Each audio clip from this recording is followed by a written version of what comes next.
राज्यात OBC, SCBC आणि EWS विद्यार्थ्यांना 100% शुल्क माफी मिळणार आहे। महाराष्ट्र सरकारचा महत्त्वाचा निर्णय आहे। ओबीसी, एससीबीसी आणि ईडब्ल्यूसी प्रवर्गातील विद्यार्थ्यांना शैक्षणिक वर्ष 2024 आणि 2025 पासून 100% शुल्क माफी मिळणार आहे। उच्च शिक्षणासाठी हा लाभ महाडीबीटी पोर्टलवरती अर्ज करून मिळवता येणार आहे। 1 जुलैपासून महत्त्वाचे नियम बदलणार आहेत। सामान्य नागरिकांवरती थेट परिणाम होणार आहे। क्रेडिट कार्ड व्यवहारांवरती अतिरिक्त शुल्क लागू होणार आहे। एचडीएफसी, एसबीआय, कोटक बँकांनी नवीन अटी जाहीर केल्यात। पॅन आणि आधार लिंक अनिवार्य आहे। जीएसटी रिटर्न संपादनाची मर्यादा देखील लागू होणार आहे। रेल्वेने काही गाड्यांचे भाडे वाढवलेत। तात्काळ तिकिटासाठी आधार आणि ओटीपी अनिवार्य असणार आहे आणि क्रेडिट कार्ड बिले हे बीबीपीएस वरूनच भरावी लागणार आहेत। फोन पे, क्रेडिट कार्ड सारख्या ॲप्सवरती मर्यादा लागू होणार आहेत। सर्व बदल 1 जुलै 2025 पासून लागू होणार असून नागरिकांनी वेळेत अपडेट राहणं गरजेचं आहे।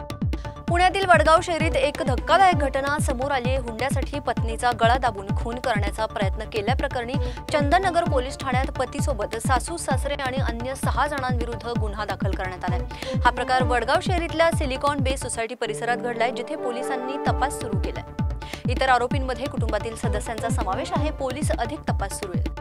बॉलिवूड अभिनेत्री शेफाली जरीवाला वय वर्ष 42 यांचा 27 जून रोजी हृदयविकाराच्या झटक्याने मृत्यू झाला।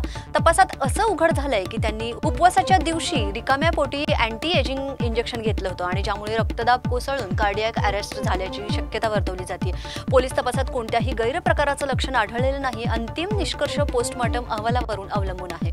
महाराष्ट्राचे उपमुख्यमंत्री एकनाथ शिंदे आणि अजित पवार यांनी मुंबईमध्ये 5 जुलैला नियोजित विरोध मोर्चा तात्काळ रद्द करण्याची अपील केली आहे। अजित पवार यांनी शुक्रवारी पत्रकार परिषदेत खुल्लम म्हटलंय की जीआर आधीच रद्द झाले असल्यामुळे मोर्चा आता फालतू ठरणार आहे, म्हणून मोर्चा रद्द करा असं त्यांनी आवाहन केले आणि त्यांच्या बोलण्यात एकनाथ शिंदे हसत असल्याचंही पाहायला मिळतंय।